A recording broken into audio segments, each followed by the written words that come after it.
Salut les amis, c'est Nico Genzi, et bienvenue sur cette nouvelle petite vidéo IMO. Alors bon, j'ai bien choisi mon jour, ça faisait un petit moment que j'en avais pas fait, c'est un peu la tempête là du côté de chez moi. Je sais pas comment c'est vous dans votre coin de France.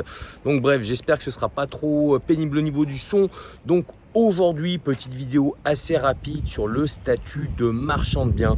Voilà, vous savez que c'est un sujet que forcément je développe plutôt pas mal, puisque c'est des vidéos conseils marchand de biens. Et c'est vrai que on a quand même une grande chance d'être marchand de biens, c'est qu'on n'est pas dans une profession réglementée. J'avais dû faire il y a très longtemps une vidéo dans ce cadre-là, et c'est vrai que quand on veut se lancer en tant que marchand de biens à son compte, on n'a pas comme par exemple le statut d'agent immobilier, voilà, d'avoir une société de transaction immobilière qui est soumise, elle, à une loi Hoguet, voilà, qui impose d'avoir des certifications, que ce soit au niveau de diplôme ou de qualification à mettre en avant pour récupérer une carte de transaction, non, marchand de biens, finalement, eh bien, tout le monde peut se lancer. Maintenant, on a aussi un autre gros avantage, c'est qu'on achète avec droit d'enregistrement à 0,715, ce qui fait que nos frais de notaire sont entre 2,5 et 3%. Donc, j'ai envie de dire, tout le monde doit penser, écoute Nico, c'est cool, il faut qu'on se lance tout de suite marchand de biens.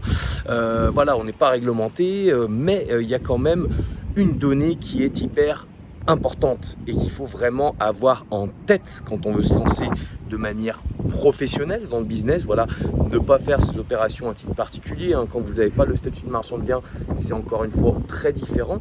Mais si demain vous décidez de vous lancer en tant que professionnel, il y a quand même une donnée importante à prendre en compte, c'est que vous êtes considéré comme un professionnel de l'immobilier, donc vous avez une vraie responsabilité vis-à-vis des produits que vous vendez à des particuliers. La principale, celle que tout le monde peut connaître, si vous avez signé des compromis, c'est qu'en fin de compte, en tant que professionnel, on ne peut pas se prévaloir de la garantie des vices cachés. Voilà, si vous avez déjà vendu des biens en tant que particulier, vous savez, il y a toujours cette petite phrase, vous n'êtes pas un professionnel de l'immobilier, donc vous êtes exonéré de cette garantie-là que nous, professionnels, on ne l'est pas. Donc voilà, on n'est peut-être pas réglementé au niveau de la profession, mais on a quand même une responsabilité de professionnel de l'immobilier. Donc voilà, c'est hyper important du coup de se protéger un maximum quand on se lance sur ce type d'opération, d'être vraiment bien entouré, que ce soit au niveau des assurances, de la manière des personnes avec qui on travaille, et très clairement c'est un business qui peut être très bon quand il est fait correctement. Maintenant, n'y allez pas non plus à la légère, il faut prendre le temps de comprendre, de bien s'entourer et de se lancer en bonne et due forme, parce que quoi qu'il en soit, la responsabilité court sur 10 ans, et du coup il y a des gens qui ont pu vouloir faire des dossiers et qui malheureusement ont fait ça de manière un petit peu trop légère, et derrière ça mange la feuille. Donc c'est pas le but, c'est pas ce que je vous souhaite. Donc pour tous ceux qui sont intéressés demain à passer le cap de marchand de biens, parce qu'encore une fois, au-delà du fait qu'on ne soit pas réglementé, c'est très clairement un business qui intellectuellement est accessible. J'ai parlé il n'y a pas longtemps du côté financement, il y a quand même une part de fonds propres importante à avoir pour se lancer. Donc voilà.